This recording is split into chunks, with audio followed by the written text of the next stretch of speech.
안녕하세요. 안녕하세요.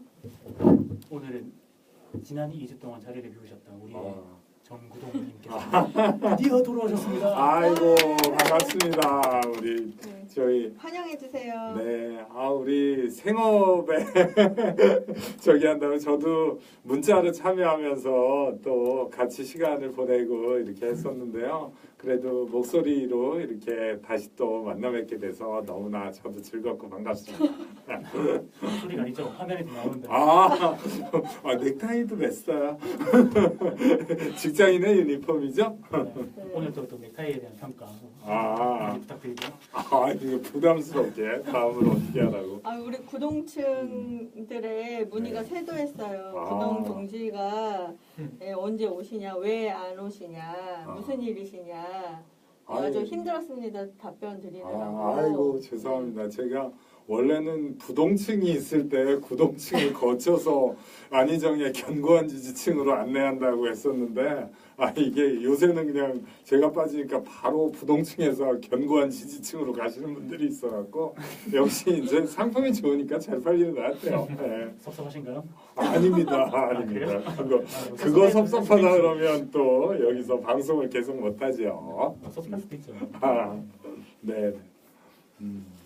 그러면 이제 오늘 6월 14일 안희정의 임시정부 팟캐스트 방송을 시작해 볼까요? 네, 반갑습니다. 네, 우선 안희정의 최근 동정부터 시작을 할 텐데요.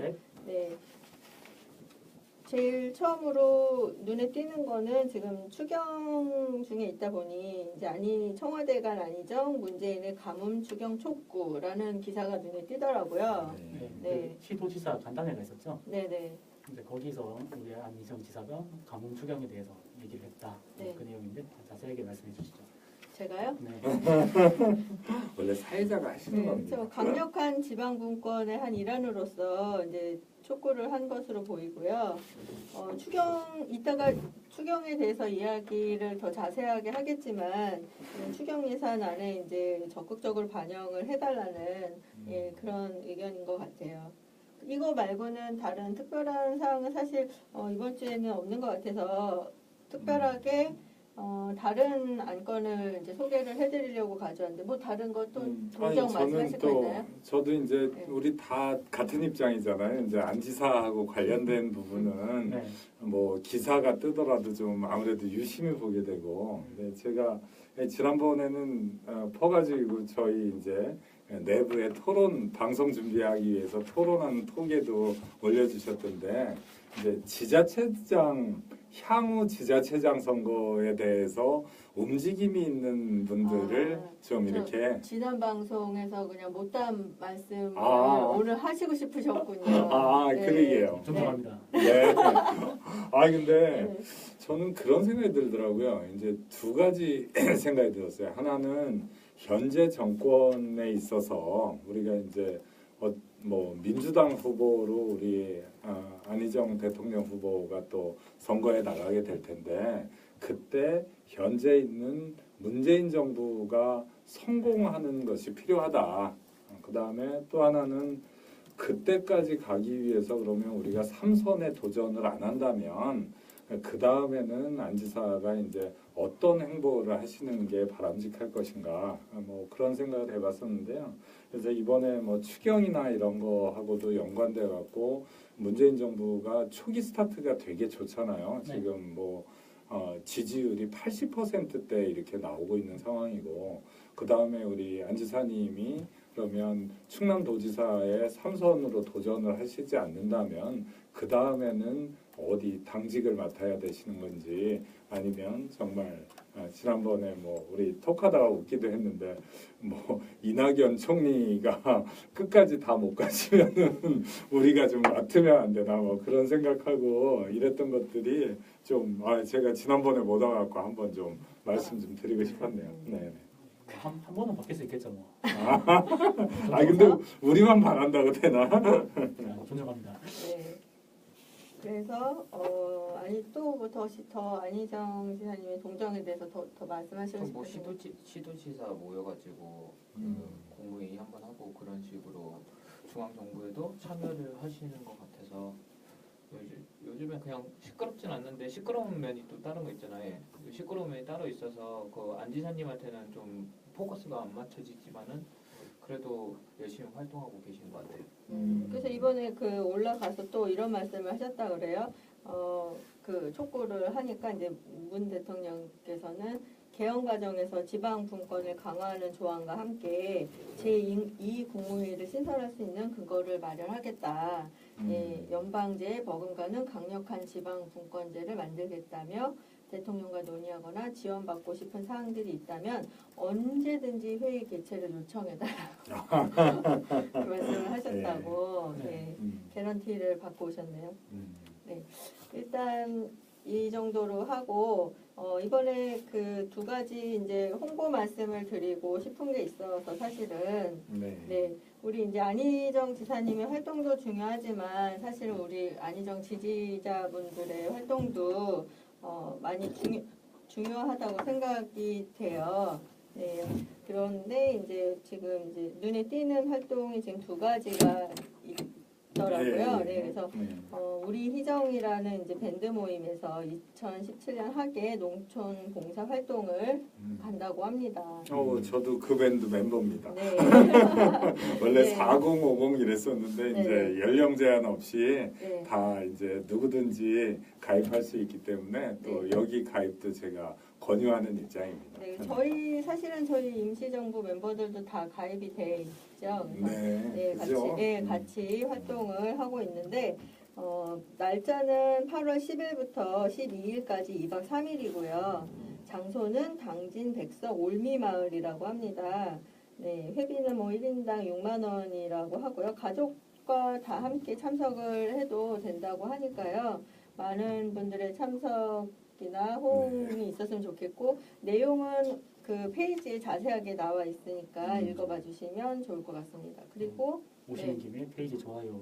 팔로우 같이 눌러주시기 네, 팔로우와 좋아요 꼭 눌러주세요. 유튜브랑 구독 신청해 주시고 좋아요도 오시는 김에 팟빵도 눌러주시고 네, 오시는 김에 남의 것만 할 게 아니라 우리 것도 해야죠. 센스쟁이. 그러니까 계약까지. 점수 언제까지 받나요? 접수는 글쎄요 마감은 없고 일단 인원을 50명이라고 한정을 하셨는데 뭐 인원이 늘으면 느는 거에 맞춰서 또 계획을 하실 것 같아요. 그러니까 부담 가지지 마시고 네, 많이 신청을 해주시기 바랍니다. 저도 그때 밴드에서 이렇게 들은 얘기인데 그 얘기 하시더라고요. 이제 이게 그 충청남도잖아요, 당진이. 그래서 아마 그 안지사님 그 도정하시는 그쪽에 의뢰를 해갖고 좀 추천을 해주십사 이렇게 부탁을 했다 그러더라고요. 네, 농활 할 수 있는. 네, 그래서 농활이라는 게 옛날처럼 우리가 갖고 모내기 해주고 뭐 이러는 게 아니라 네. 이제 오히려 6차 산업 뭐 이렇게 돼 있어가지고 뭐 1차, 2차, 3차 산업 다 이제 합해져서 6차 산업이잖아요. 네. 그래서 거기 가면은 뭐 관광하고 연계된 어떤 것도 있고 무언가 뭐 고추 수확이나 뭐 이런 거 수확하는 것들 기쁨도 좀 누릴 수 있고 그래서 그렇죠. 여기 보니까 같이 노는 거죠. 또. 인근 일대를 투어하거나 휴식도 하고 우리들만의 프로그램도 준비되어 있다고 하네요. 요즘 서투른 솜씨를 도와드린다 그러면 싫어하세요. 네. 등짝 맞아 등짝. 오히려 사고 치는 거지. 네. 오히려 사고 치죠. 그러니까 등짝 맞아요. 네. 그리고 한 가지 이제 또 괄목할 만한 또 활동이 하나가 있어요. 네, 트위터에 네, 팀 스틸버드라는 또 활동이 시작이 됐더라고요. 네. 네, 이거 뭔가요? 소개해 주시겠어요? 스틸버드. 네. 여기서 스틸은 안희정 지사님의 그 트위터 네, 아이디죠. 네, 그 스틸 루트에서 나온 거거든요. 네네.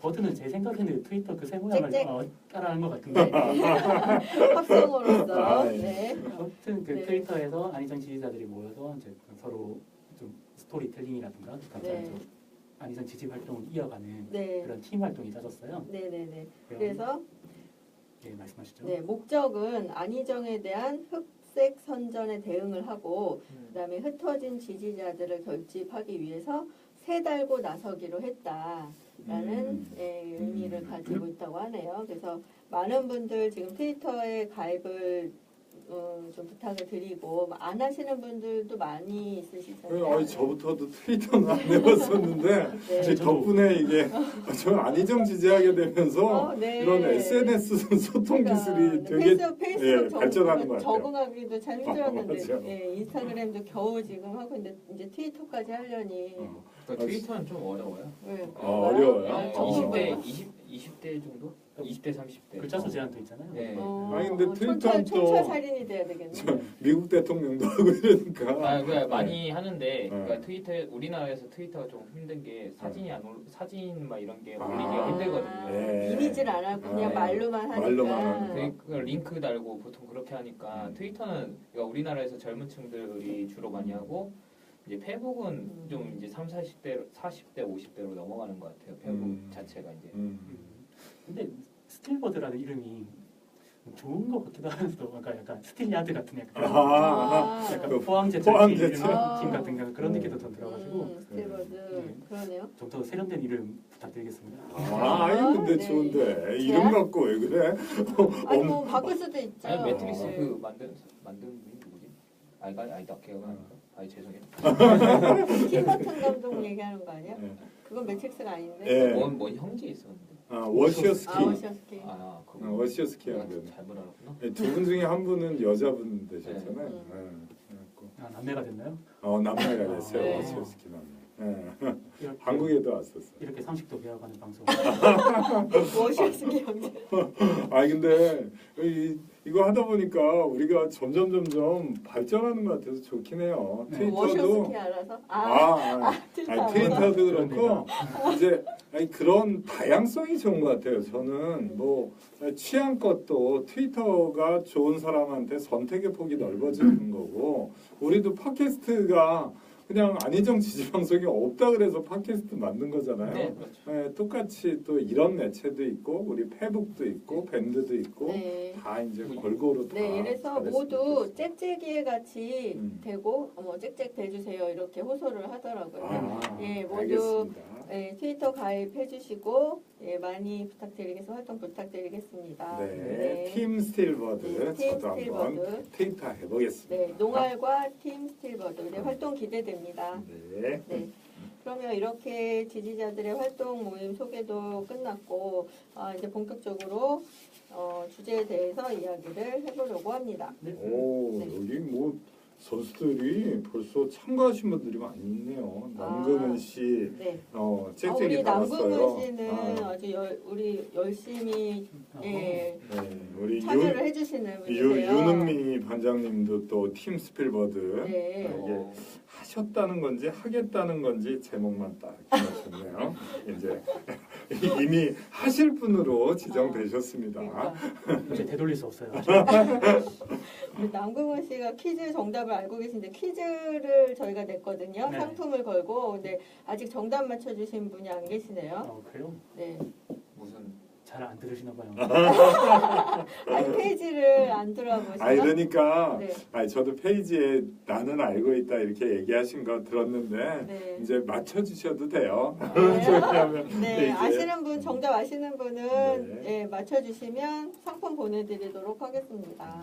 네, 그리고 오늘 방송에도 댓글 참여 열심히 하신 분은 우리 호인 동지가 잘 눈여겨봤다가 선정을 해서 상품을 보내드리도록 할 테니까요. 네, 많은 댓글 참여도 부탁드릴게요. 네. 네. 그리고 이제 제 주제로 넘어가서 이제 첫 번째 주제가 뭐죠? 인사청문회 밀어붙여 인사청문회 하는 김에 추경 예산안까지 네. 네. 제목 라는 제목을 잘 지으셨어요. 제목을 달아봤습니다. 네.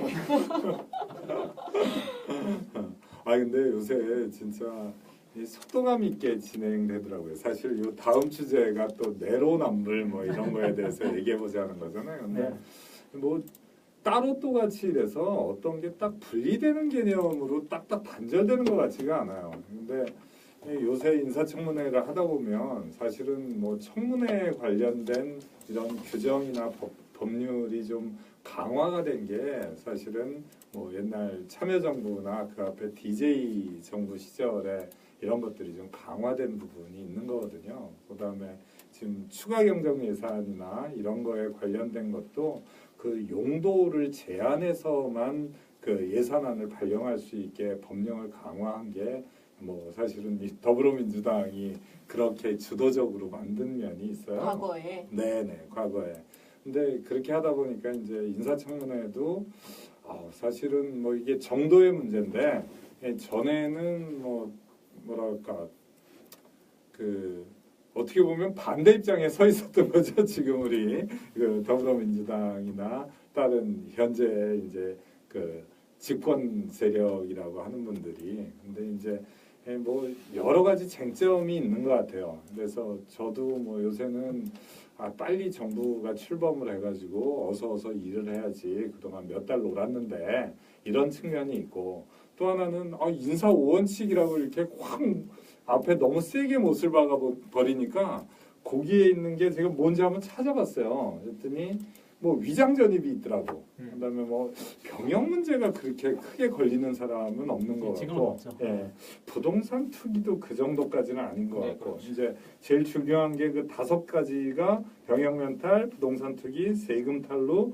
위장 전입, 논문 표절인데 4번, 5번이 걸리는 것 같아요. 그래서 그거에 관련된 부분, 그 다음에 협치라는 것을 어느 정도로 해석을 해야 될지 이런 개념, 이런 거에 따라서 이거를 좀 비판적 시각으로 볼 수도 있고, 야, 이 정도인데 뭘 그러냐 이렇게 볼 수도 있고 이런 것 같은데, 저는 또 뭐 다음 주제를 사회자가 말씀도 안 하셨는데 이제 뭐 월권을 해갖고 막 나오는데, 근데 오디오 90%.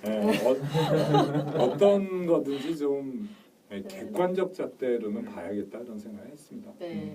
일단 인사청문회 밀어붙이고 있어요. 그래서 지금 뭐 여러 자유당에서도 뭐 반대 하고 있는데 채택할 것 같다는 여론이 있죠. 그래서 그런 거에 대해서 과연 채택하는 것이 맞다고 보시는지, 아니면은 어떻게 생각하세요? 저 오디오를 너무 이태원 자세히 아이고 새삼스럽게 말씀해 주시기에 아니 제가 제 의견을 말씀을 드리면, 저는 좀 뭐랄까, 제가 꼭 이게 안희정 지지자로서의 의견이라고 말할 수는 없는데, 좀 협치라는 측면에서 생각을 하면 뭐 이 자유한국당에서 꺼내는 말 중에 요새 그 쇼를 위한 쇼통이다, 소통이 아니라 이런 화두를 들고 나왔어요.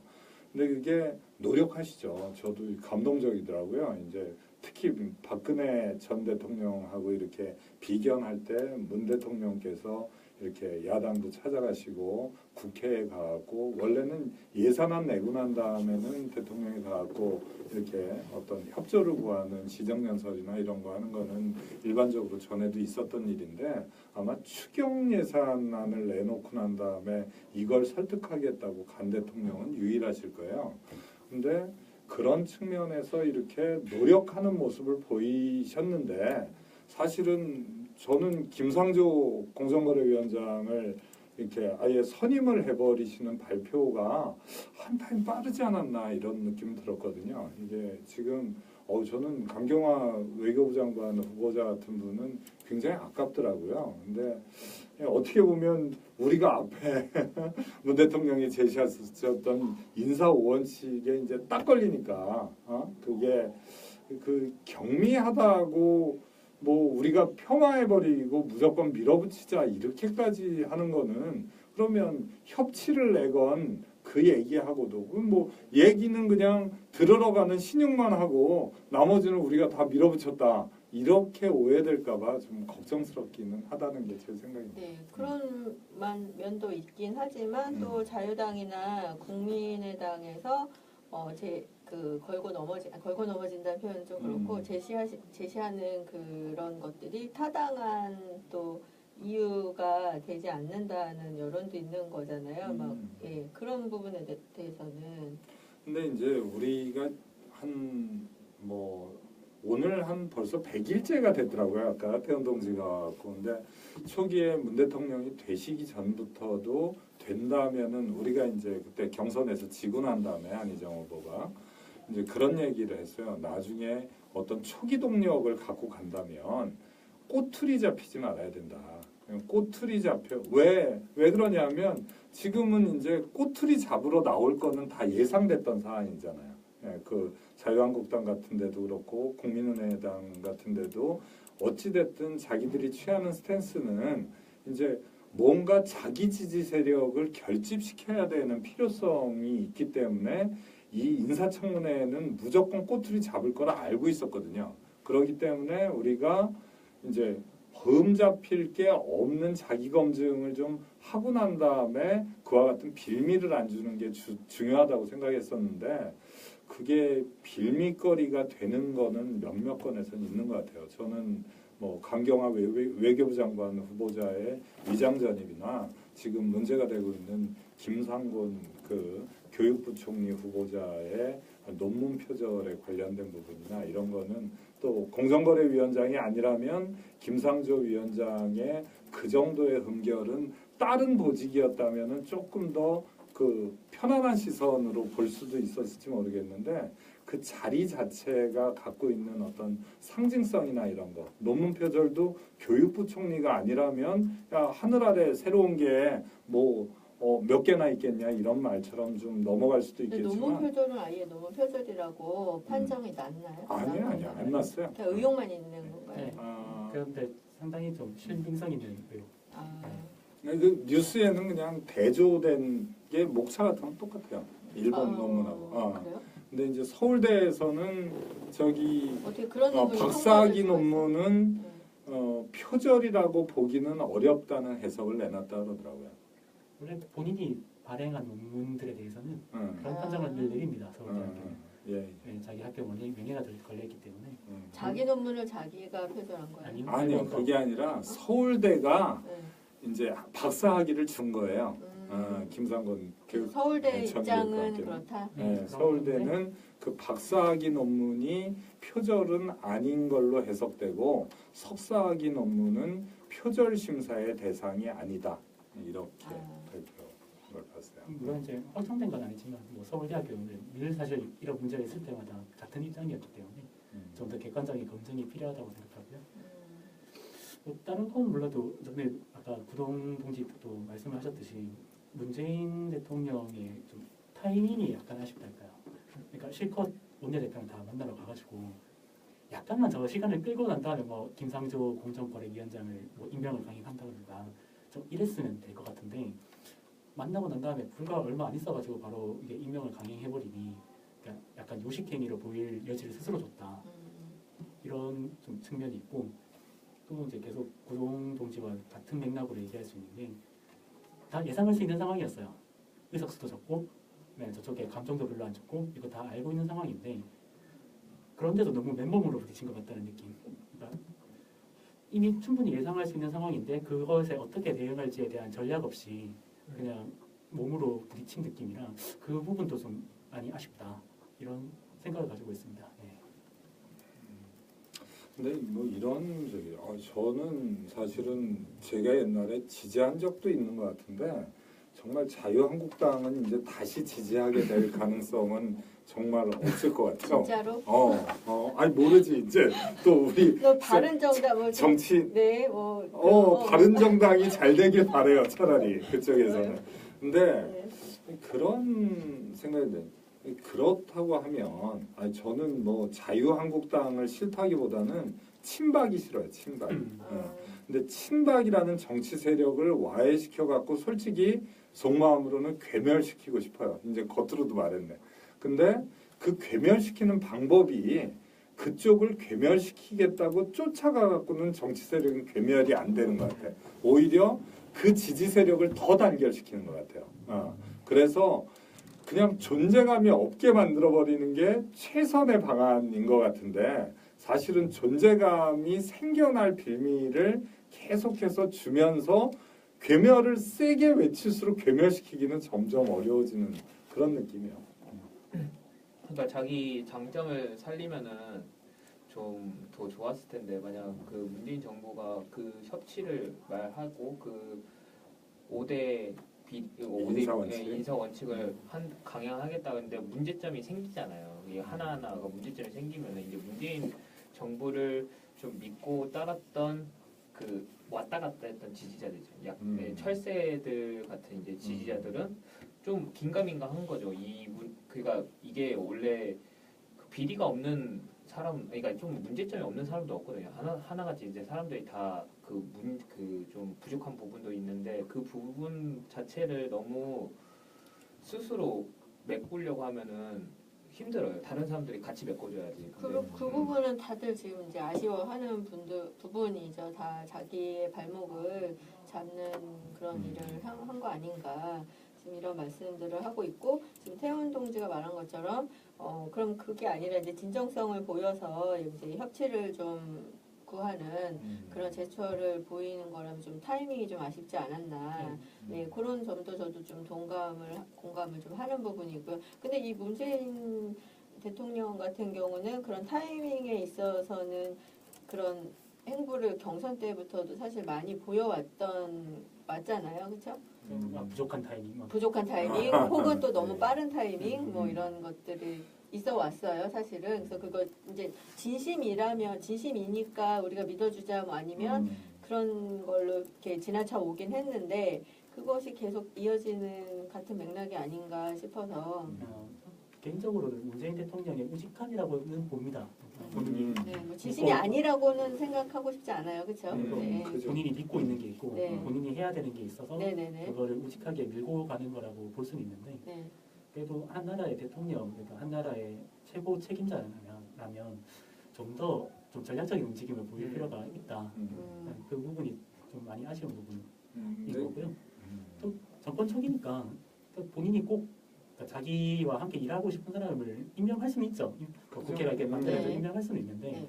임명을 할 때도 이렇게 좀 야당을 만나고 난 다음에 한 3, 4일 정도 있다가 네. 어차피 이제 가진 사람으로서 이 아량을 네. 여유도 좀 여유 부리고 있게. 여유도 부리고 좀 약간 좀 스무스하게 해야 되는데 너무 급하게 그러니까 조급 스스로 그러니까 문재인 대통령이 항상 좀 전에 그 선거 전에도 그랬고 약간 급하시면은 말도 없으시고 좀 약간 행동을 버벅대는 그런 버릇이 보여요. 그러니까 그 지지했던 사람으로 입장으로서 그래서 보통 이런 게 그 버릇이 아직 안 고쳐지니까 지금 전략적인 마인드가 없는 것 같아요. 그 문재인 정부에서도 전략적인 머리를 쓰던 사람도 없고 지금 좀 약간 많이 부족해 보이는 게 사실이죠. 네, 그래서 이제 그런 추진력이 지금 이제 추경 예산안까지 네, 밀어붙이고 있는 지금 형국이에요, 사실은.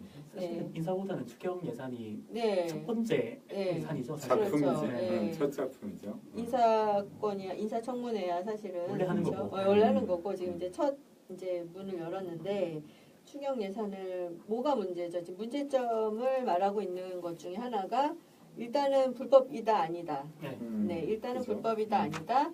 그 다음에 추경 예산안에 어떤 항목들, 그러니까 어떤 예산안이 포진되어 있느냐, 어떤 항목들에 돈을 쓰고 있느냐가 이제 관건인 것 같고 전체 규모가 지금 얼마죠? 11조 2천억. 11조 2천억이나 돼요. 네, 11조 2천억이나 되는 이제 추경 예산안이 일단 불법이냐 아니냐에 있어서는 지금 판결이 어떻게 나오고 있나요? 그건 이제 판결 받을 사안은 그러니까 어떻게 아니고요. 여론이 그건 말씀들을 어떻게 하시고 뭐, 계신지. 이제 네. 먼저. 법 전문상으로 보면 네, 좀 문제가 있어 보이긴 하는데 네. 그렇다고 이제 불법이라고 하기는 애매하다. 그냥 이 정도가 해석인 것 같아요. 저도 그런 뭐 비슷한 그런 의견이에요. 관점으로 그동안 해왔던 거 아닌가요? 그러니까 상대당도 네, 꾸준히 그렇게 해왔기 꾸준히. 때문에 네, 그러니까 지금 와서 그걸 발목 잡을 명분이 있느냐. 그렇죠. 네, 그건 이런 그건 문제죠. 아닌 것 이제 같아요. 아까 제가 이제 초장의 말씀을 좀 드렸지만 이게 더불어민주당이 이제 야당 시절에 그때는 뭐 당명이 좀 달랐지만 이 추경 예산안을 남발한다 그래갖고 법을 강화했어요. 그래가지고 크게 보면은 3가지 요건이 있을 때만 추가 경정 예산안은 편성할 수 있어요. 근데 이게 약간 좀 시리어스한 거예요. 무거운 주제들, 전쟁, 사변 이런 정도의 돌발 상황. 중대한 돌발 사항이 일어났을 때.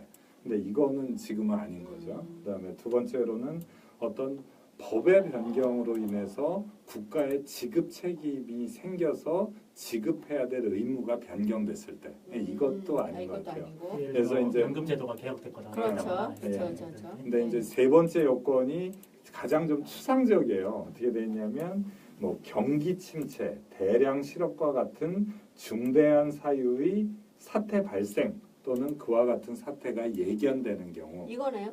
네네. 예, 지금 근데 명분이 명분이 네, 이거네. 명분은 이거죠. 네. 그래서 지금 그러면 우리가 경기 침체냐, 네. 대량 실업이냐. 네. 근데 이제 대량 실업이다 이렇게 경기 침체, 대량 실업 이렇게만 조문이 돼 있는 게 아니라 과 같은 이렇게 돼 있는 거예요. 그러니까 유사한 어떻게 상황 그죠? 그 유사한 상황이라고 지금 판단해서 규정을 하고 얘기하는 거고 비판하는 쪽에서는 이게 아니다. 그런 상황까지는 아니다. 아니다. 아, 그러니까 뭐 그런 면에서 놓고 보면 해석상 뭐 다툼의 소지가 그렇게 있는 예, 다툼의 소지가 있다면 취진하는 쪽에서는 뭐 이것 때문에 불법이라고 규정되지만 않는다 그러면 뭐 좋은 뜻으로 추진하면 밀어붙이는 집권 거죠. 세력은 그거는 장애 사유는 저는 네. 안 될 거라고 생각이 들더라고요. 근데 사실 경기 침체라는 게 꾸준히 있어왔죠. 아니, 꾸준히 있어온 게 아니라 네. 어떻게 정의가 되냐면 아, 꾸준히 이렇게 올라감이 없이 네. 서서히 계속 꾸준히 내려가는 상태가 이어질 때를 경기 침체라고 하는데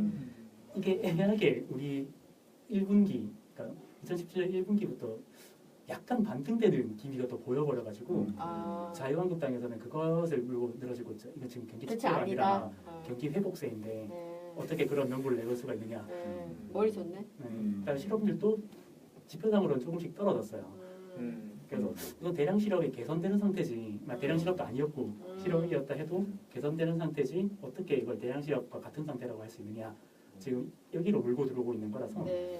그 해석이 더 애매해졌어요. 아, 그렇다면 사실 이 데이터상의 어떤 명분 싸움에서는 이미 진 거 아닌가 저는 그렇게 생각이 들어요. 사실은- 그 설명만으로 본다면 근데 이게 단기간에 어떤 오르고 내림으로 인해서 그게 경기 침체 상태가 아니다라고 판정할 수 있다는 네, 1분기 상태 가지고는 사실 또 그거 그것도 가지고, 어폐가 네. 있죠. 네. 애매하네요 진짜. 요거 때문에 문제가 되는 가능성은 좀 낮은 것 같아요. 제 생각은 예를 들어서 저도 이제 이 주제가 정해지면서 이제 자료 같은 것들을 좀 찾아보다가 보니까 이제 미국 같은 경우에는 아예 규정이 있더라고요. 뭐 예를 들어서 2분기 이상 무슨 지표가 얼마 이하로 떨어지는 게 역시, 계속되는 역시 경우 그 뭐 이런 식으로. 미국은 매뉴얼의 아, 나라군요. 그죠.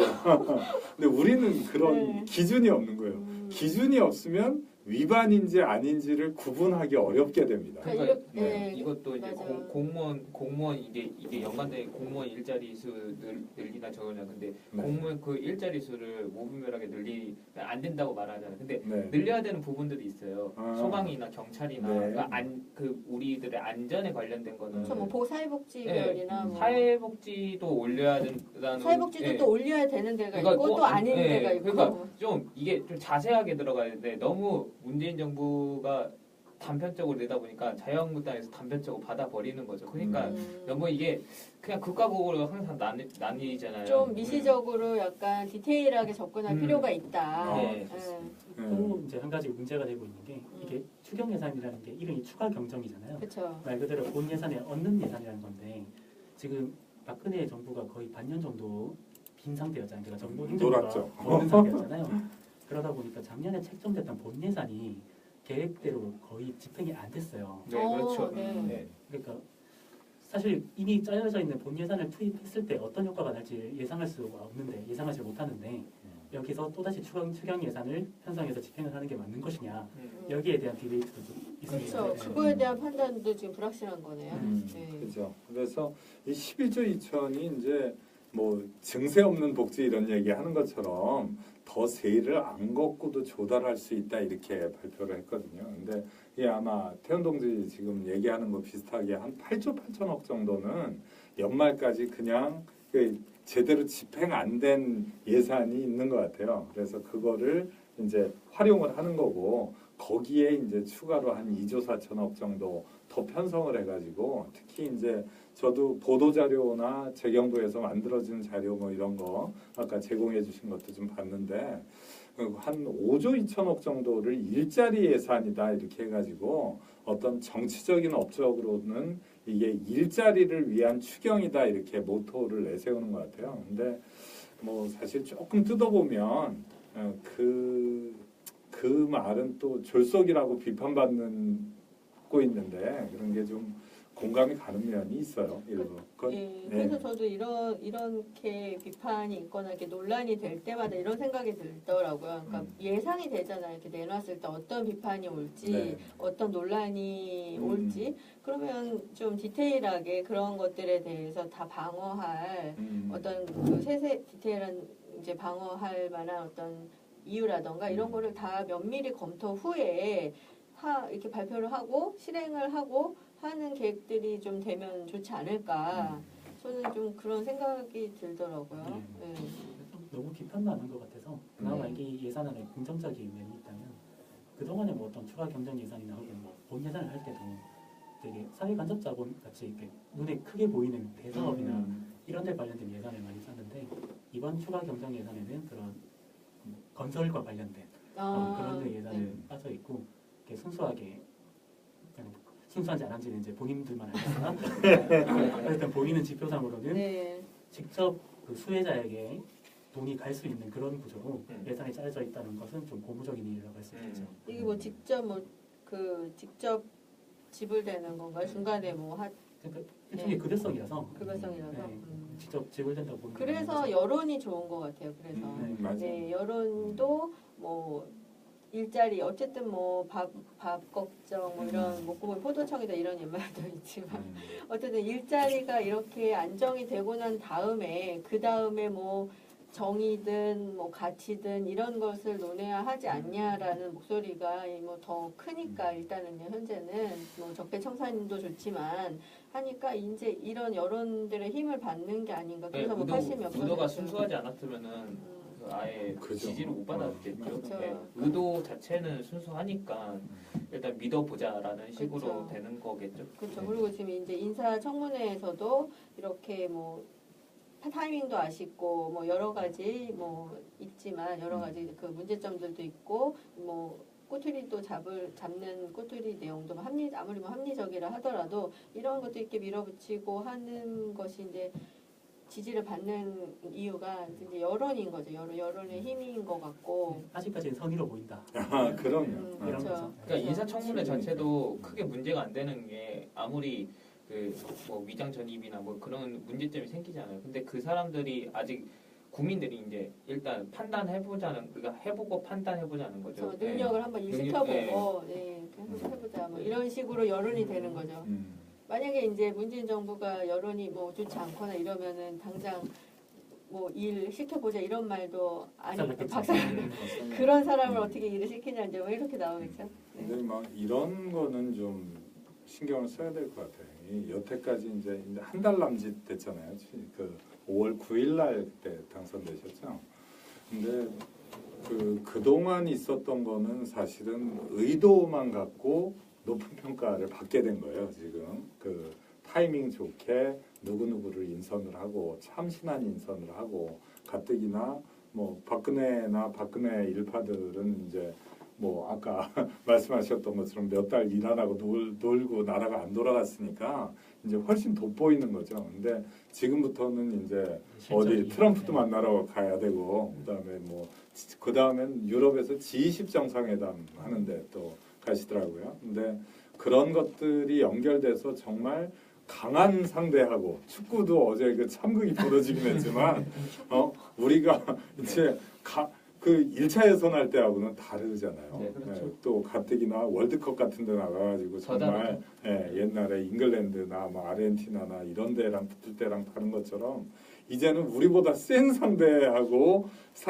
뭔가 외교전을 펼치고 이렇게 해가지고 우리의 국익을 지켜내는 모습이나 이런 성과를 보여주셔야 이 지지가 이제 지속돼 나간다고 보고. 본 실력이 이제 나오게 네. 되나요? 근데 이 추경 예산에 관련된 부분도 이제 그런 측면에서 저희가 우려를 일부 하는 거죠. 예, 의도는 저도 좋다고 봐요. 좋다고 보는데 이제 실질적으로 내막을 좀 세세하게 까보면은 뭐 일자리라는 게 그 소방공무원, 경찰공무원, 또 보육교사 같이 이렇게 꼭 필요한 직능에 또 뭐 사회복지 분야에도 또 공무원을 선발하는 내용이 있더라고요. 근데 이런 것들이 뭐 어떻게 보면 소득주도 성장 뭐 이런 거하고도 연결이 돼가지고 지금 우리나라가 이제 기업들이 수익이 1, 4분기 때 좋아요. 네, 삼성전자 좋고 그렇죠. 지금 반도체도 이제 LG도 좋고. 예, 슈퍼사이클에 들어와 있고 그다음에 제조업체들도 사드 보복이 있음에도 불구하고 지금 한국의 이제 수출도 호조고 이렇게 괜찮거든요. 근데 이제 기업의 소득이 들어오는 게 가계로 환류가 안 되는 거잖아요. 그러면 환류시키는 방법이라는 게 크게 두 가지인데 하나는 뭐 이제 내가 임노동을 해갖고 임금을 받는 거죠. 그러면 이제 가계께 되는 거죠. 기업이 번 돈이. 또 하나는 원래는 뭐 주식 투자 같은 게 이제 일반화돼 있으면은 그게 이제 배당 소득 같은 걸로 또 풀릴 수가 있어요. 근데 우리는 이제 IMF를 겪으면서 외국인 투자자한테 이제 또 개방을 할 수밖에 없었던 거예요. 그러니까 배당 소득이 있으면 삼성전자가 배당을 하면은 그 중에 반 이상을 외국인이 외국으로 들고 나가요. 그러니까 우리나라 내부의 돈이 이제 덜 도는 거죠. 근데 이런 측면에서 생각할 때 이 소득을 어떻게 일반 국민한테 분산시켜 주느냐에 대한 고민 때문에 소득주도 성장이라는 거를 이제 생각을 하고 이거를 추진하려고 하는 의도는 너무 좋은 것 같아요. 근데 한편으로는 그거는 자본주의를 중심으로 해가지고 국가 경제를 운영해야 된다는 입장에서 보면은 되게 위험할 수도 있는 거거든요. 예, 대부분 말이 있고 마차가 있으면은 말이 마차를 끌고 가야지 이제 그 돈을 논아주고 난 다음에 나눠준 돈이 돈다고 생각하는 게 좀 무리일 수도 있다는 경제학자들의 주장도 있어요. 이거에 대해서 이태원 동지도 할 얘기 있지 않나요? 뭐 그렇게 크게 말 할 얘기는 없고요. 이제 근데 이게 그냥 몇 가지 편견에서 비롯되는 것 같은데 네. 만약 기업이 뭐 고용을 안 시키고 기업이 뭐 요금을 쌓아놓고 하는 게 기업이 나빠서일 수도 있죠. 뭐 그렇게 나쁜 의도로 자기가 그냥 돈을 꽁쳐놓고 있는 그런 걸 수도 있는데 근데 기업이라는 사람들이 이익이 안 되니까 안 움직이는 거지. 그 사람들이 나쁘기 때문에 돈을 풀지 않거나 뭐 그렇진 않다고 생각해요. 그렇죠. 거의 이익 대부분은 논리로, 거의 네. 대부분은 이익을 위해서 움직이겠죠. 네. 물론 국회 일부에 나빠서 그냥 자기들 챙기려고 뭐 쌓아놓는 사람들이 있겠으나 그런데 이렇게 뭐 기업의 유보금이나 뭐 기업이 그냥 가지고 있는 돈을 좀 악의적으로만 해석을 하면 좀 되게 편향된 경제 정책이 나올 수밖에 없어서 이 부분은 좀 조심해야 되지 않나. 그렇죠. 그것도 선의로 봐야 되는 어. 것 중에 하나. 너무 악의로만 보면은 저 분명히 저거 쌓아넣었을 거다, 뭐 했다 이렇게 시선으로만 보면 예, 편향된 정책이 나오는 거죠. 이 문제가 생겼을 때 이제 해결하는 방식이 뭐 여러 가지 있을 수 있잖아요. 근데 얘기를 듣다 보면 돈을 가계로 다 갈 수 있게 나눠주는 게 좋아 보이잖아요. 일단 나한테 네, 돈이 그렇죠. 생기는 것 같잖아. 그렇죠. 근데 이제 그걸 캐보면 그 돈을 누가 주느냐를 따져보면 결국 기업이 있어야 그 돈을 줄 수 있어요. 임금이라는 거는 누가 이제 고용해주는 사람이 있어야 피용자가 뭐를 받을 수 있잖아요. 근데 이제 기업이 없어질 수 있는 거죠. 예를 들어서 저는 기업에 있고 어떻게 보면 약간 사측에 있잖아요. 근데 저희가 상공회의소에도 가입돼 있는데 상의의 자료 같은 걸 보면 IMF 지나면서 우리나라에서 외국으로 이전된 일자리가 100만 개 정도 돼요. 근데 외국인 투자를 우리가 유치하잖아요. 지난번에 안지사님이 그 외국 가고 MOU 맺고 이래서 한 1억 4천만 불인가 이렇게 투자 받아오신 거. 근데 그런 부분에 있어서 한국으로 들어온 일자리는 7만 개 정도라고 지금 통계가 잡혀 있어요. 그러면 우리는 93만 개의 일자리가 어디 베트남이나 중국이나 뉴질랜드. 그런 나라들 특히 이제 생산 기지는 뭐 아시아의 중국이나 동남아시아 이런 쪽으로 많이 이전돼 있거든요. 그러면 일자리가 있어야 돈이 돌 거 아니에요. 그렇죠. 우리 안에서 근데 그런 의미에서 놓고 보면 아까 뭐 기업이 이제 투자윤이 있고 수익을 올릴 수 있다고 판단돼야 투자가 된다는 입장에서 생각하면 오히려 이제 투자 규제나 뭐 이런 것들이 될 만한 거, 또 한국의 기업이 기업 활동을 영위하게 되면은 어떤 요소가 불리한 요소이기 때문에 여기다가 투자를 안 하고 여기서 일자리를 못 만들까, 이런 측면에 대해서도 생각을 해봐야 되는 거죠. 규제풀이? 그렇죠. 뭐 규제를 무작정 풀자는 건 아닌데, 뭐 예를 들어서 이렇게 말하는 사람도 있어요. 이제 지금 아까 호인동지가 좋은 지적하신 건데, 그럼 꼭 필요한 소방 공무원, 경찰 공무원 뭐 이렇게 얘기도 하지만, 야 이제 앞으로 건물 지을 때 소방 검사 이런 거 힘들어지겠다, 이렇게 생각하는 사람도 있거든요. 똑같이 공무원 수가 늘어나거나 뭐 이러면은 무언가 규제가 생길 거라는 피해의식을 가진 분들이 있어요. 근데 이제 그런 자유도를 어디까지 보장하고 주어지느냐 하는 거는 그거야말로 폴리시인 것 같아요. 이제 네. 정책 결정의 문제고, 이게 어떤 게 옳으냐 그르냐의 문제보다는 우리 사회가 처해 있는 상태에서 어떤 게 더 적정하고 적합하냐의 문제일 거라고 생각해요. 규제를 풀어주면 규제를 풀어준 만큼 그에 대한 책임도 같이 가면 되는 거죠. 네. 근데 기업 자체를, 그러니까 정부가 좀 주도하다 보니까 규제가 생길 수밖에 없게 되는 거고, 이제 그러니까 보통 투자를 저희가 어떻게 생각하냐면은 적금, 주식, 그리고 부동산으로 생각하잖아요. 우리나라 보통 사람들이. 그러다 보니까 이제 그 좀 투기가 생기고, 주식 투자도 약간 뭐 이렇게 개미랑 막 나눠가지고 이렇게 생기다 보니까 그런 너무 단편적으로 투자도 생각하는 것 같고, 그런 부분에서는 좀 우리가 그 돈이란 거는 돌아야 되는 거니까요. 돌아야 되니까 다양하게 좀 돌려야 되지 않을까라는 생각이 들어요. 그죠. 이제 호인동지 말씀도 일리가 있는 게, 이제 개인 차원에서 보면 투자의 개념이 이제 그렇게 일종의 재테크 비슷한 거 양태로 나타날 수도 있죠. 근데 기업은 또 다른 측면으로 이제 우리가 캐펙스 투자라고 보통 얘기를 하는데, 자본을 투입해서 생산 설비를 확충하거나 아니면 뭐 SOC 같은 것도, 건설회사 같은 경우에는 어떤 뭐 공사를 따거나 공사를 수행하려고 하면은 우리도 또 생산 원가가 들어가거든요. 뭐 기계 설비나 재료가 들어가기도 하고 인건비가 들어가기도 하고, 그래서 그와 같이 어떤 자본을 투여해서 더 많은 수익을 걷어내려는 그와 같은 투자, 그런 속에서 이제 뭐 일자리가 생기고 이런다. 예, 그래서 일자리가 투자가 안 되는 게 그냥 투자잖아요. 일자리도 어찌 보면은 기업 입장에서 투자잖아요. 네. 근데 그 일자리가 투자가 안 되는 게, 기업에서는 그 이제 그 다른 원가가 올라가다 보니까 제일 줄일 수 있는 게 인건비거든요.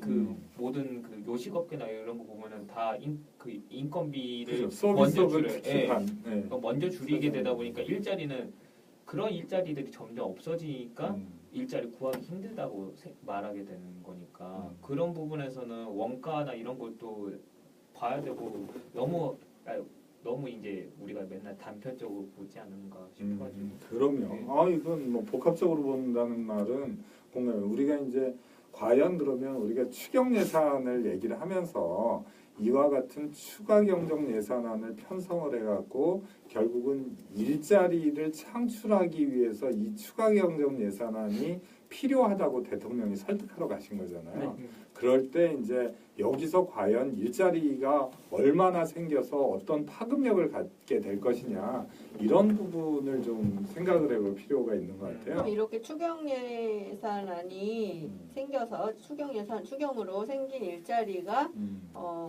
계속 내년도 내후년에도 이게 계속 그러면 지속이 되면 이 예산이 그러면은 계속 그 다음 예산에도 반영이 되고 계속 그렇게 된다는 얘기인가요?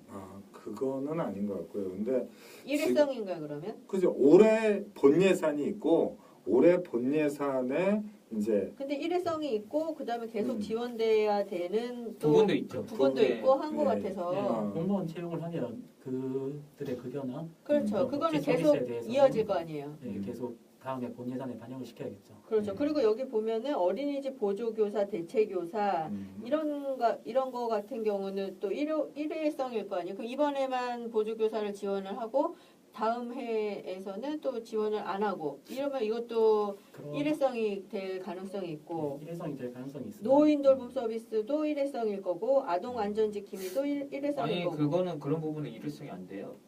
일회성이 될 수도 있는데 네. 그러니까 보통 신청하는 사람들은 계속 신청하거든요. 이 복지 쪽에서나 네. 이거 육아 쪽에서는 계속 신청하던 사람들이 그 자격증이나 뭐 이런 거 가지고 계속 신청할 수 있으니까. 근데 노인 돌봄 서비스 같은 경우도 신청을 해도 예산이 없습니다 이러면 서비스를 해줄 수가 없는 거죠.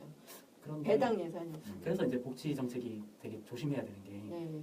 복지는 한 번 실행되면 후퇴하기가 굉장히 힘들어요. 그렇죠. 욕 먹죠. 음. 왜 주다가 안 주면.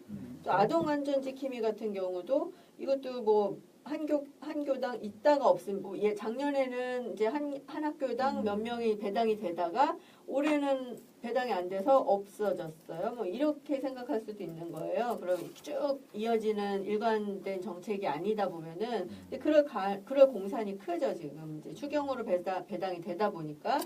그리고 치매 안심센터에도 치매 센터를 이거는 저 공약이셨던 것 같아요. 그러니까 대선 공약 같이 이렇게 중요한 거를 과연 추경의 예산을 했어야 했나?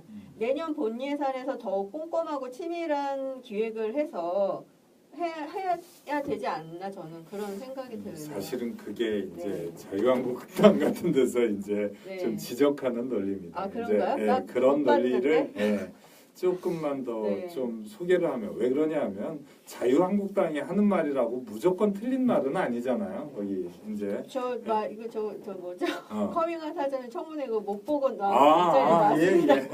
네. 또 편해요. 그러면 편을 들자가는 얘기가 아니라 아니요. 편들 그런 뜻이 누가 아니고요. 들으시는 분이 오해하실까 봐. 예. 좀 들면 어때? 그럼 아니 나라가 잘 살아야지 어떤 정권 편을 들 수는 없잖아. 아니 맞는 말 했는데 맞는 말 맞다고 해가지고 뭐 그렇죠? 네. 나 말도 안 했지. 대표님인데요. 님인데야지. 네. 아니 저는 제가 일요일 날 뭐 어떻게 보니까 토론회를 봤어요. 일요 토론이라는 KBS 프로그램인데 거기에 이제 우리 홍익표 저기 더불어민주당 정세기 부의장인가 양반 나오시고 저 자유한국당에서는 정태옥이라고 그 대구 쪽에 있는 부대변인인가 대변인 하시는 분이 나왔어요. 또 학자 한 분씩 나오셔갖고 얘기를 하는데 이제 그런 얘기를 하더라고요. 비판적 시각으로 얘기를 하면서 뭐 여기 있는 것처럼 이런 이제 실제로 정규직 공무원으로 채용하는 거는 지금 우리가 12,000명 이렇게 지금 이 예산안에 반영이 돼 있어요. 근데 원래 한 10,000명 정도는 또 채용 계획이 있었다는 거야. 그러면 그 한 2,000명 정도 이제 늘리는 거고. 근데 늘리고 나면 30년 정도는 정년까지 근속한다고 보고 그다음에 그 이후에 공무원 연금까지도 이제 감안을 해가지고 지속이 되는데 아까 그 소득주도 성장이나 이런 측면에서 봐갖고 가계로 수익을 환류시키는 임금의 비중은 80억 정도다. 그러면 나머지 이제 또 그런 예산이 편성돼 갖고 하는 거는 예를 들어서 여기 있는 노인 일자리 뭐 이런 것들은 이거는 일회성인 거예요. 그 옛날 얘기하는 공공근로나 뭐 치료 사업이라고 하는 것들 이제 그 할아버지 할머니들 이렇게 휴지도 줍고 뭐 이렇게 하시면은 그거 완전히 그냥 얼마씩- 일회성의 선심성의 뭐, 예산 쓰는 거라고. 뭐 선심성까지는 아니, 아니지만 그러니까 좀 아무튼 비약하자면. 네네. 네. 그게 이제 그렇게 하면서 왜 일자리를 뭐 몇만 개 늘리는 것처럼 이렇게 얘기를 하느냐. 그래서 이게 이제 43만 개를 46만 개로 늘린다고 하더라고요. 그래서 일자리가 43만 개가 더 증대되고 이런다는 뜻은 아니지 않냐. 6개월 할 수 있는 그런 공공근로가. 근데 그런 측면에서 생각하면 아까 이 본 예산을 내는 게 한 석 달 정도 있으면 내게 돼 있는 거거든요. 근데 여기서는 이제 시급하게 얘기하면서 이거를 일자리 추경 예산이라고 정치구호를 붙여서 밀어붙이는 거 네. 이게 조금 근데 조금 저는 아쉬운 그게 거예요. 그 비판하자는 입장에서라기보다 민주당의 입장에서 볼 때 그렇죠. 아쉬운 거예요. 왜 그렇게 하나? 그렇게 하지 말고 좀 더 세밀하게 좀 촘촘한 기획을 해서 좀 내보냈으면 좋겠다 이런 생각이 들고 그다음에 그 공약에서 했던 그런 일자리들이 꼭 한꺼번에 지금 몇십만 개 지금 다 이렇게 다 불어서 이거 지금 공약 다 털고 가려고는 뭐 목적이 아니라면 임기 내에 다 완성해내면 되는 거 아니겠어요? 초반에 뭐 소방 공무원이라던가 경찰 공무원의 인력 뭐 한 20만 개 늘리고 뭐 교직 상태나 이런 그렇죠. 거. 교직 상태 그거 뭐 내년에 어떻게 좀 손 봐서 꼼꼼하게 해서 그거 완벽하게 정말 뭐 만족도 높게 해서 하고 그 다음에는 또 뭐 육아 보육 쪽도 좀 완벽하게 좀 촘촘하게 이렇게 하고 이렇게 하면 안 될까? 왜 이렇게 하실까? 저는 그게 좀 안타까워서 거기에 대해서는 제가 약간 위험한 공학적 얘기를 하자면 공학적으로 네. 네. 내년에 선거가 있기 때문입니다. 알겠습니다. 아 근데 그때 네. 맞는 말이네. 저기 더불어민주당에 그렇게 하면 선거에 진다는 또 그런 판단은 너무 아니, 성급한 거 아닌가요? 아니, 새 정부에 대한 기대감이 굉장히 높죠. 굉장히 그렇게 높은데 할 거라고 믿음을 보여주고 아니에요. 하면은 그러니까 안 믿는 사람들이 아니 이게 네. 보이는 거랑 아, 또 또 그런가? 다르자는 거예요. 일단 그렇게 하면 더 신뢰가 갈 것 같은데. 그러니까 아, 이게 뭐랄까 그냥 간단하게 얘기하면 지금 어쨌든 이제 나라를 나라답게 만들겠다고 문재인 정부가 출범한 거잖아요. 네. 그러면 굉장히 기대감이 높아요. 그때 이렇게 기대감이 높았던 정부는 아마 옛날에 YS 정부 이후에는 처음일 겁니다. 그런데 아니 이런 내용을 보고도 와 일자리 정말 많이 만들어줬다 이렇게 판단을 우리 국민들이 한단 아니, 말이에요. 그런 게 판단이 문제가 아니라 네. 우리 그런 기대감을 충족시키기 위한 활동을 우리가 이렇게 하고 있고 그러한 활동을 야당에서 막고 있다. 근데 우리 참여해 주시는 네. 저기 같이 토론하는 거죠. 근데 어우 진짜 정확하신 것 같아요. 지적들이 첫 술에 배부르랴 이런 정책을 지지하는 윤준호님의 의견도 있었고 또 이제 아까 그 비슷하게 나원권 씨라고 읽어야 되나요? 이게 뭐 노인들 표값이다 이렇게 정치공학적인 거 포함해서 네. 그랬더니 또 남궁은 씨가 표값이라기보다는 노인 문제가 시급하니까 일단 반창고 붙이기 아닐까요? 네. 예. 다 일리 있는 의견이고 반창고 좀 반창고 공감이 가는 붙여야 의견인 것 반창고도 필요하긴 할 것 같아요. 근데 연고는 안 바르고 반창고만 붙이는. 반창고에 요새 네, 연고 묻어 있어. 아, 그래요? 어우 비유는데. 네. 그래서 제가 위험한 공학이라고 하는 거고 음. 아무튼 그런 것도 반영이 돼 있을 수도 있고요. 그리고 두 번째로 그냥 우리나라의 체제 자체의 문제인데요. 일단 작년 정부가 그러니까 다른 정부가 예산을 짰어요. 네. 그러니까 아. 나라의 정책과 네. 여러 가지 보는 관점이 다른 정부가 네. 그 정책에 맞춰서 예산을 짰는데 네. 지금 정부가 바뀌었잖아요. 네. 그래서 어쩔 수 없이 이렇게 추경을 강요하는 면도 없지 않아 있습니다. 왜냐하면 방향성이 다르기 때문에 네. 그런 면도 좀 놓고 보셔야 네. 되지 않을까. 근데 우리 그 안희정 지사님 같은 경우는 그런 시각에서 다가가지 않았을 것 같다는 생각 지금 문득 그 말을 듣자마자 그런 생각이 드네요. 그런 시각에서 이런 예산안을 보더라도 그런 시각에서 접근하지 않았을 거라는 왠지 그런 믿음이 있네요.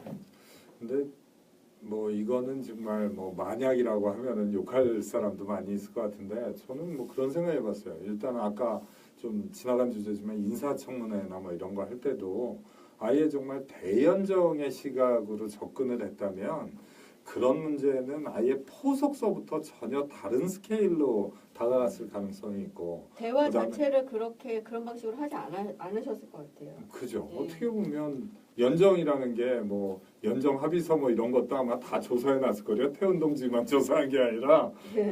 그런 면도 하나 있었고 근데 이제 물론 지금의 뭐 자유한국당이나 야당이 받아줬겠냐 이런 부분에 비판이 올까봐 제가 아까 한 자락 깐 면도 있는 거고요. 또 하나는 이런 예산이나 추가 경정 예산 이런 측면에서 놓고 볼 때는 지금은 사실은 이 예산안을 그 주도적으로 신정부에서 짰다기보다는 그 이전부터 있었던 공무원들이 짤 수밖에 없잖아요. 실무자들이 짜죠. 예, 그러니까 이 앞에 있었던 게 이 항목들이 박근혜 정부 때 없었던 것보다는 있었는데 약간 살붙이기하고 이런 것들이 많이 많을 보이는 수밖에 것 없죠. 같아요. 네. 그럴 수밖에 없잖아요. 지금 우리는 대통령직 인수위원회 없이 지금 뭐 국정기획위원회인가 여기서 현재 인수를 받고 있는 상태거든요. 그러니까 공무원들한테 이러이러한 부분에 추가 경정 예산안을 짜오고 일자리 추경으로 해서 정치 캠페인을 하자는 컨셉은 신정부에 누구 의사결정을 하거나 브레인이 짰겠죠. 근데 그 짰던 의도하고 실제 이제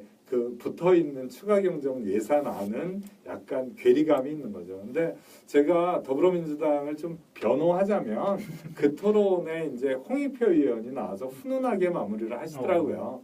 그 뭐 앞에 있는 정태욱 의원이나 이런 분한테 그래서 우리가 이것대로 관철하자는 게 아니라 국회에 이런 거를 심의해 달라고 안을 올린 거다. 그러면 그렇게 지적할 사항이 있거나 더 실속 있게 꼼꼼한 예산안이 되도록 의견을 내주시면은 그 의견을 네. 반영해서 같이 고치자. 네. 훈훈했죠. 네. 맞습니다. 이게 뭐 근로장학금 같은 예산도 사실은 좀 네. 제 판단에는 좀 손을 봐야 될 것 같고 그래서 예, 아무튼 예, 손을 꼼꼼하게 봐서 네. 예, 좋은 추경 예산안이 통과되기를 예, 저희도 또 바랍니다. 네. 네. 음. 이렇게 그러면 첫 번째 우리 주제를 한번 맞춰봤고 두 번째 정치권의 내로남불 어떻게 봐야 하나. 내로남불도 다 같은 내로남불이 아니다. 급이 달라. 급이 LTE인가요? 어떤 내로남불은 LTE급이고 어떤 내로남불은 3G인가요? 네. 야, 언제적 세이지입니까?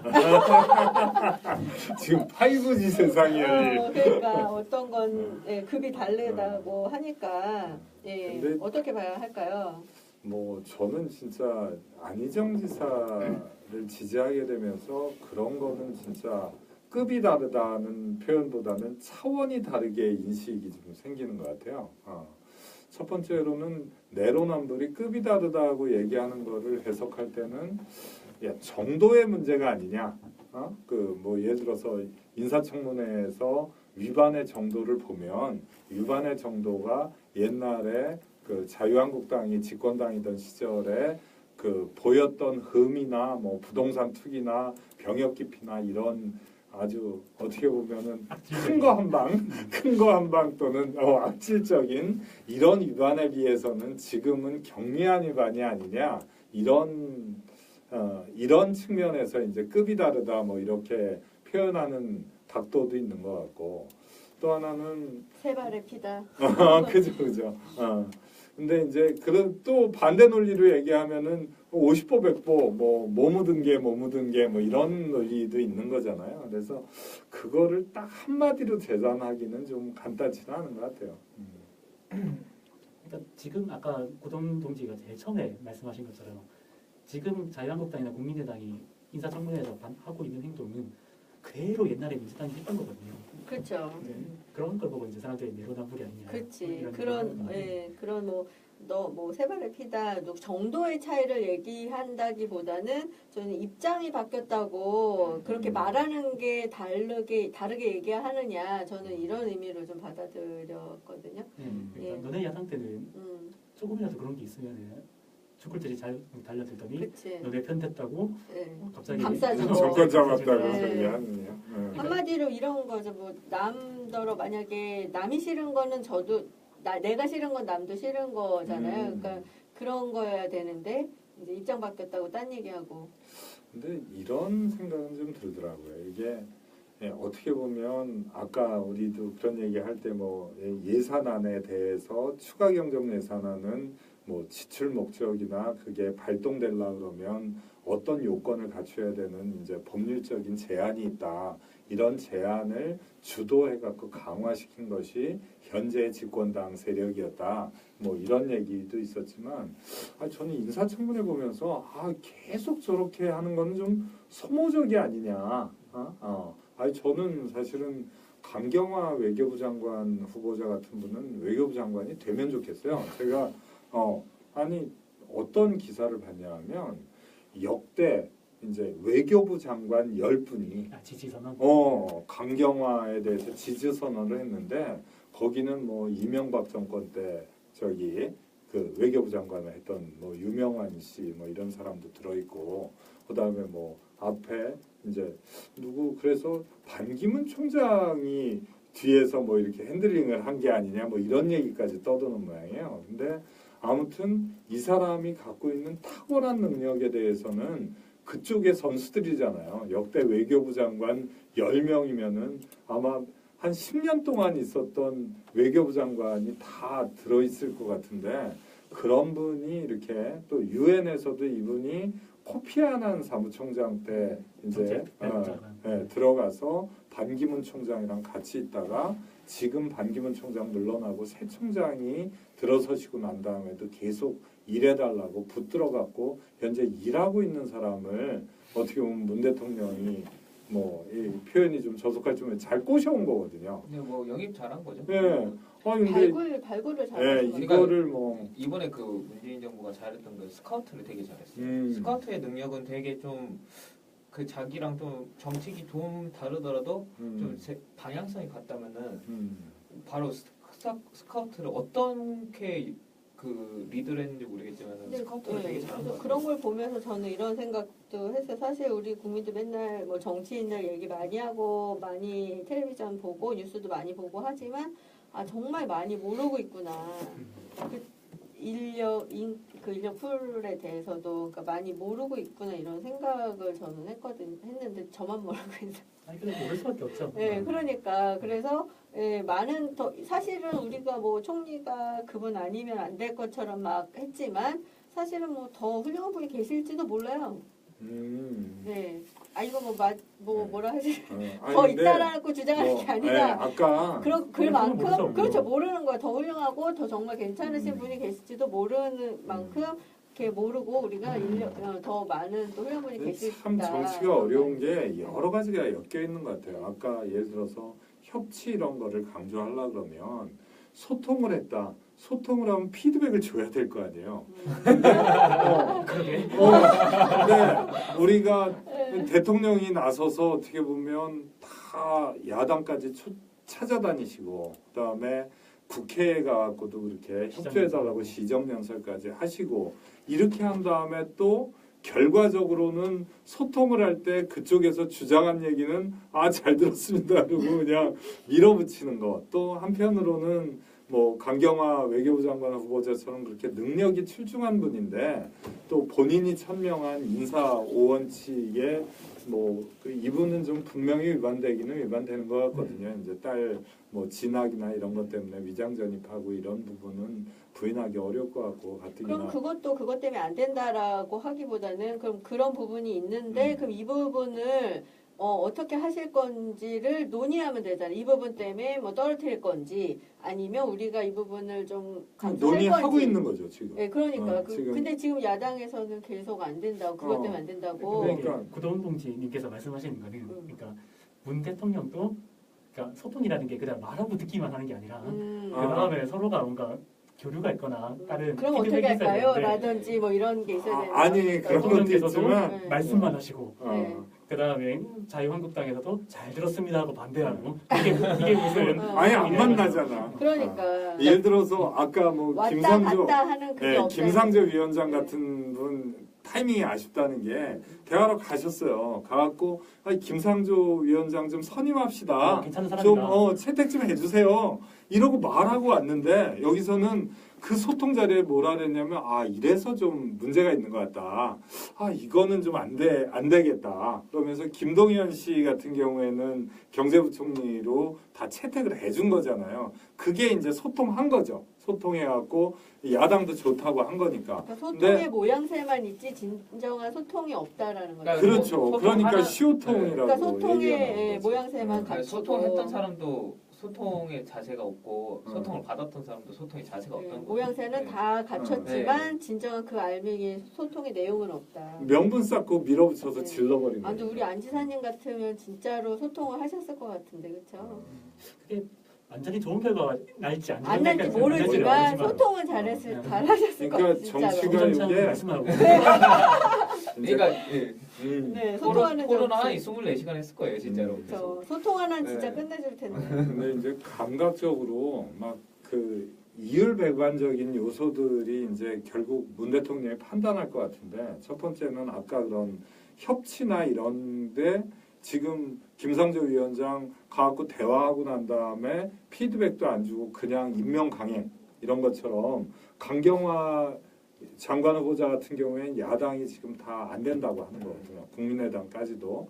근데도 밀어붙여갖고 능력 봐라 이렇게 해갖고 밀어붙이고 나면 또 부작용이 그쵸, 있을 수 있는 그래서 거잖아요. 그게 그건 거 아니에요? 뭐 어쨌든 이제 우리 여당 쪽에서도 어쨌든 마음에 그 미움 분노 막 과거에 그랬었던 그 분노가 있으니까 어쨌든 이거를 밀어붙이고 가려는 그런 힘이 동력이 그런 분노 같은 거가 미움 이런 거가 있는 것 같아서 지금은 아니 그러니까 그런 거니까 버리고 진짜로 대화를 하려는 어떤 그런 마음으로 다가가야 되는데 이제 성격이든 뭐든 습성이든 아니면 과거에 했던 관행이든 관성이든 이런 것들은 다 버리고 진짜로 마음을 열고 대화를 해야 되는데 이제 그게 안 되고 있다. 근데 저는 이제 실용적인 필요성이 또 있겠죠. 이제 내각을 빨리 구성해야 일을 할 거 아니에요.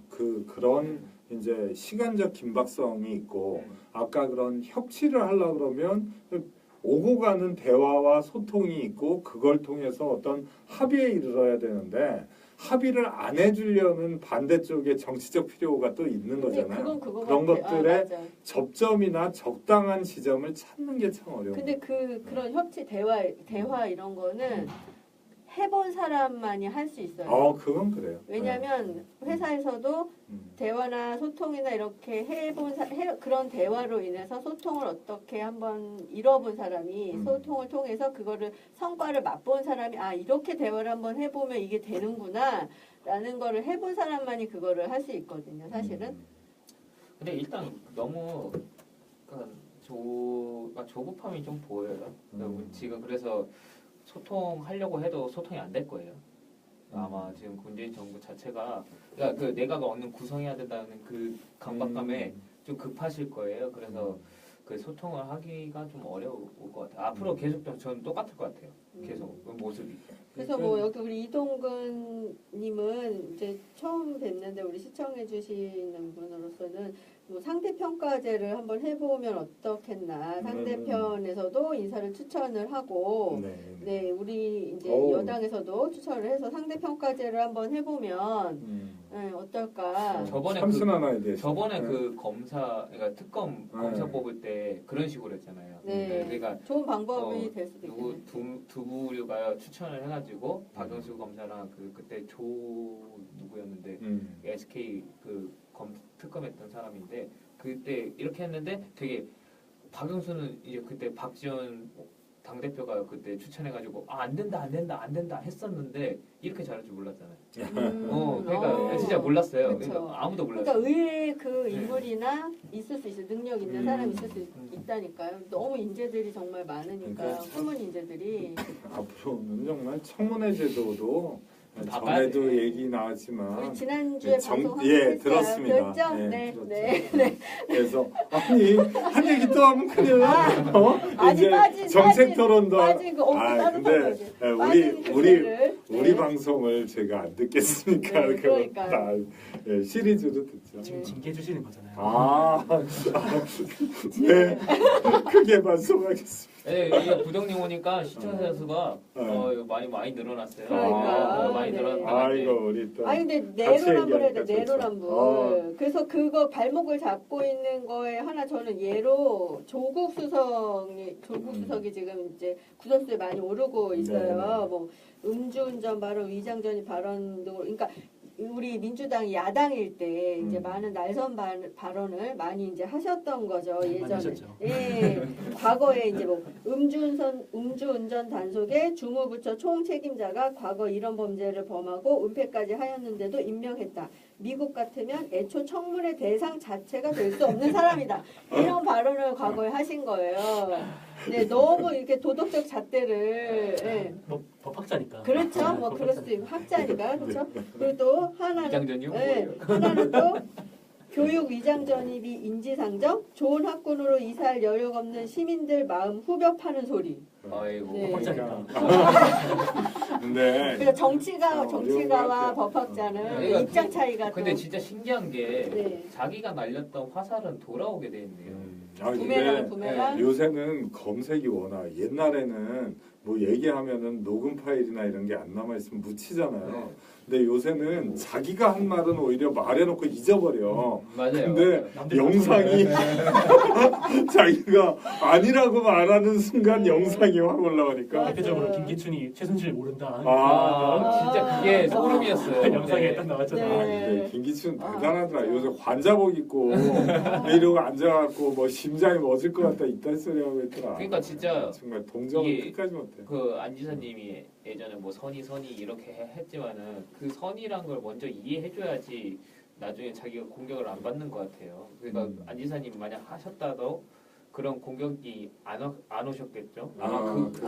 여기 네. 누구 촌철살인 물고 물리는 정치판. 그죠, 네, 그죠, 네. 맞아. 그래서 그게 이 수석이라는 타이틀이 없을 땐 정말 뭐 완전히 카리스마 있고 네. 정말 그랬는데 정말 지금은 막 곤욕을 치르고 있어요. 아무튼. 내로남불이라는 말하고 이 물고 물리는 정치판이라는 말이 정말 입장이 네. 바뀌니까요. 네. 또 한 가지 또 오늘 적절하게. 제가 또 이제 찾아본 바로는 이제 정세균 국회의장 이거는 좀 네, 얘기를 네. 좀 깊게 해야 될 필요가 있는 것 같아요. 정세균 국회의장이 국회 선진화법이 다당제라는 몸에 맞지 않는 법이라며 법 개정을 지금 이제 주장을 했어요. 그러니까 네. 우리가 야당일 때는 사실 이걸 만들어 놓고 이제 많이 덕을 봤는데 이제 여당이 되고 보니 이제 또 생각이 바뀐 것인가? 진짜 이거 내로남불이냐? 뭐 명분은 괜찮습니다. 네. 180석 이상이라는 게 딱 300석이 만석인데 네. 다당제한에게는 어울리지 않는 건 맞아요. 네. 그 그 말은 다당제라고는 안 맞죠. 다당제. 이거 좀 수정해야 되나? 양당제일 때 약간 쓸 수 있는 손질을 할 거죠. 필요가 있다. 네. 약간 손질을 할 필요가 있다. 이렇게 주장을 했어요. 네. 그런데 이분도 타이밍이 아쉽다는 것이.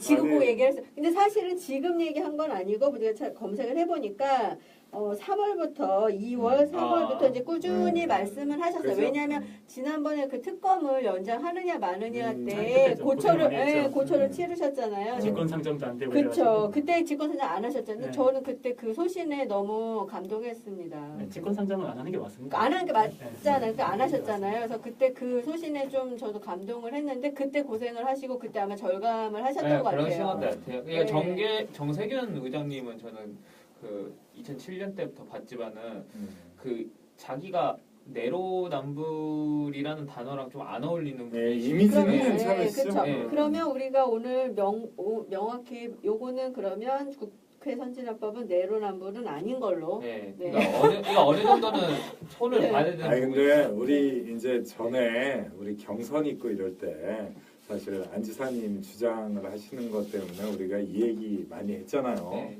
국회 선진화법 180석. 근데 이게 다 예견됐던 거예요, 사실은. 근데 이거를 그때 알고 네. 태훈 동지가 했던 말이 기억나는데 이제 바꿔 주겠습니까? 자유한국당이 그게 자기네 어떻게 보면 정치적인 생명줄 같은 건데 이걸 포기하고 바꿔 주겠냐 이 그쵸. 얘기를 네. 했던 그렇죠. 생각이 그렇죠. 납니다. 예, 맞습니다. 그 자기 생명줄이고 밥줄이고 네. 할 때.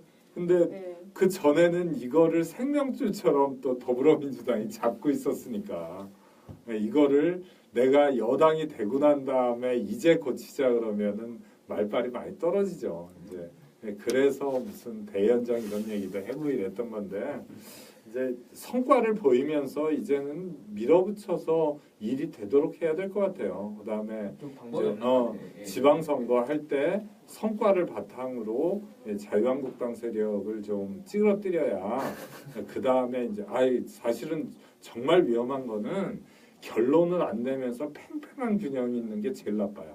차라리 그냥 독재보다도 경제적인 측면에서는 비효율이 더 크다니까. 그럼 지금 여론이 지금 좀 80 몇 % 지지율 네, 그 여론을 그럼 힘으로 동력으로 삼아서 네, 네. 네, 이렇게 추진력 있게 나가는 것이 그러면 옳다.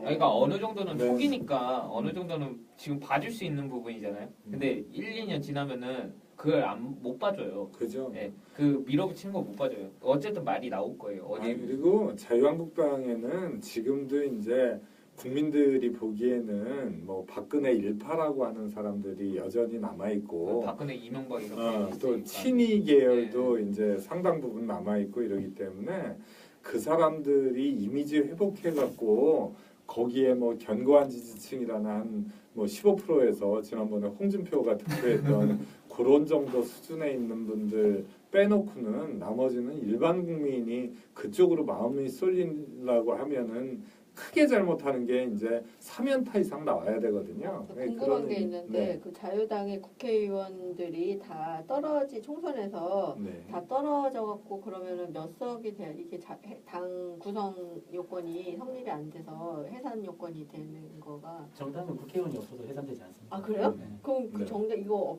없어지려면 뭐 방법 아니, 지리멸렬 하는 거죠. 그냥 그러니까 어. 원내 교섭단체는 원내 20석. 교섭 접수가 20석이 돼야 되는데 20석? 네. 정당은 지금 국회의원 없는 정당도 많잖아요. 아 그러네 20석 그러니까 20석 말하는 거 원내 교섭단체 아, 예, 예. 20석 거의 가능성이 없죠. 원내 그거는 교섭단체는 자유당이랑 거의 안 맞아요. 그냥 어쨌든 그 저당은 뭐 죽이 되든 밥이 되든 살아남을 거니까. 오히려 이제 좀 현실적인 기대를 한다면 이것도 이제 뭐 현실성 없다고 욕먹을 얘기일 수도 있어요. 이제 차라리 바른정당이 커서 자유한국당의 세력이 좀 무마되는 그런 거는 근데 한번 생각해 볼 수 있는데 아이러니한 게 네. 바른정당은 또 자유한국당 그 지지자들 입장에서는 배신자로 그렇게 약간- 보는 거죠. 근데 또 그런 감정적인 측면을 제외하고서도 새 정부가 들어서고 인사청문회도 있고 추경 예산도 있는데 바른정당의 이름을 들어본 적이 거의 없는 것 같아요. 뭐 하고 있어 뭐 존재감이 뭐 하고 있는 거예요 없어요. 진짜? 그러니까 존재감이 좀 많이 떨어지는 것 그러니까 같아서 지금 분명히 지방선거는 자유한국당이 치고 올라올 것 같아요.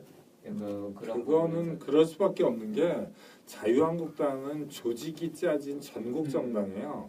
근데 바른정당은 지금 전국 정당의 체제를 아직도 못 갖추고 있는 상태거든요. 그나마 있던 것도 지난 대선 때 홍준표한테 다 뺏겼죠. 네. 그렇죠. 진짜 지방선거 어떻게 해야 될지 걱정이 돼요 자유당 근데 잘했죠.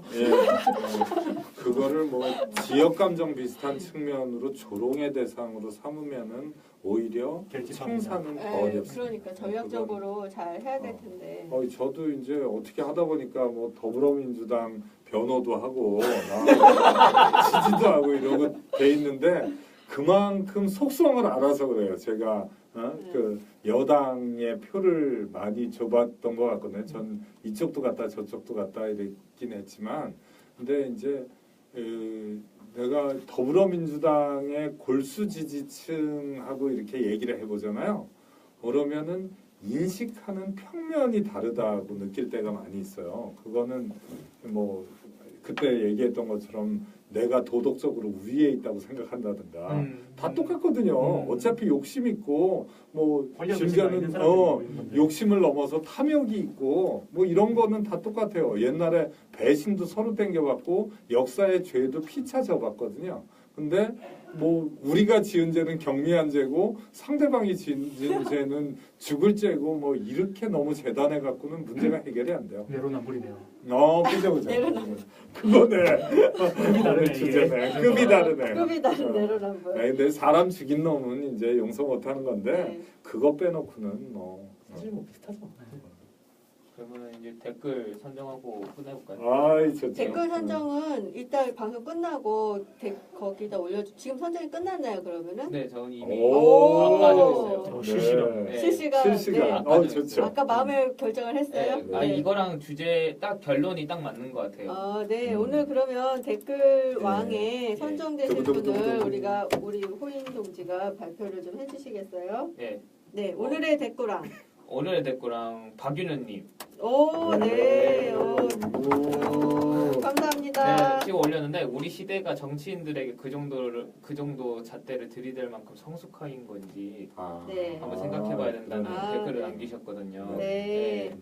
이분이 이제 좀 많이 이런 그 댓글을 많이 남기시다가 이제 오랜만에 보셨거든요. 근데 네. 되게 감동을 어우, 주셨어요. 네, 저도 그러니까 좀 공감하네요. 많이 어느 정도 저희가 정치인을 욕하기 전에 네. 일단 저희가 성숙한 건지 한번 바라보고 네. 좀 제대로 판단해야 되지 않을까 생각을 하고 있어요. 네. 진짜 유권자의 수준대로 정치의 네. 수준이 결정되는 거기 때문에 정신 차려야겠네. 네. 네. 네, 그 올려놓은 퀴즈 정답도 맞춰주시기 바라겠고요. 네. 네, 오늘 방송 어떻게 들으셨는지 모르겠는데요. 또 못 들으신 분들은 유튜브에서 팟빵이랑 네, 예. 팟빵에 열심히 올리고 있습니다. 팟빵에 하트도 눌러주시고 유튜브도 많이 들어주시고요. 네, 좋아요하고 팔로우도 많이 눌러주세요. 네. 네. 안녕. 네, 감사합니다. 다음 주에 만나요. 네, 네, 안녕. 본인만 끝낼 마음의 준비라고 안녕요. 뭐 마무리를. 네, 꺼주시죠. 추워.